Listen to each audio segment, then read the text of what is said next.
अधिकार खोकर बैठ जाना या निष्कर्म है। न्यायर्थ अपने बंधु को भी दंड देना धर्म है।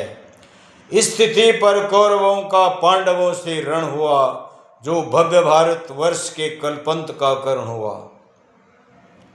आज मैं महर्षि मनु द्वारा स्थापित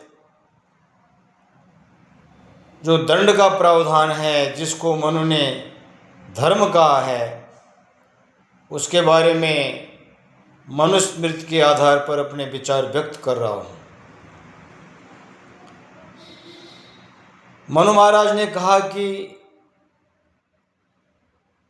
कोई भी व्यक्ति हो संसार में, चाहे आचार्य हो, चाहे विद्वान हो, ब्राह्मण हो, बालक हो, स्त्री, पुरुष या वृद्ध कोई भी हो,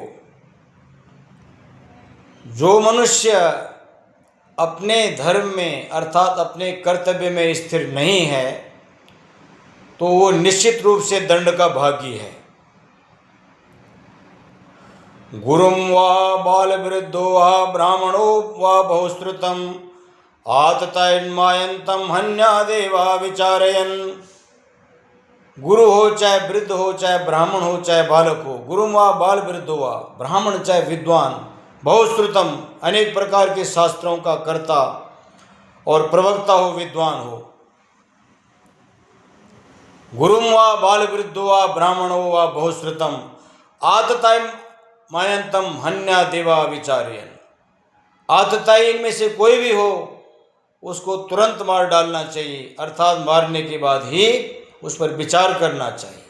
तो आतताई मनु ने किसको कहा है? महर्षि मनु जी ने अग्निदा गर्दश्चैव शस्त्रपाणि धनुर्पहा क्षेत्रधारा हरिश्चैव, अर्थात जो व्यक्ति अग्नि लगाने वाला है, विष देने वाला है, हथियार के बल पर किसी को डरा धमका करके धन संपत्ति छीनने वाला है, जमीन को छीनने वाला है और स्त्रियों को अपहरण करने वाला है, ऐसे व्यक्ति को आतताई कहते हैं। तो ऐसे व्यक्ति चाहे गुरु हो, चाहे बालक हो, चाहे वृद्ध हो, स्त्री पुरुष हो, बहुत बड़ा विद्वान ब्राह्मण हो, मनुस्मृति के अनुसार उसको तुरंत मृत्युदंड दे देना चाहिए और उसके बाद उस पर विचार करना चाहिए। उसी प्रकार से पिताचार्य सुहीन माता भार्या पुत्र पुरोहिता नादंडोर नामराज्यस्ति स्वदेव में न तिष्ठति, अर्थात पिताचार्य पिता हो चाहे आचार्य हो, सुहीन भ्राता, भार्या पुत्र चाहे स्त्री हो चाहे पुत्र हो, जो अपने कर्तव्य धर्म अर्थात कर्तव्य पद पर स्थिर नहीं है,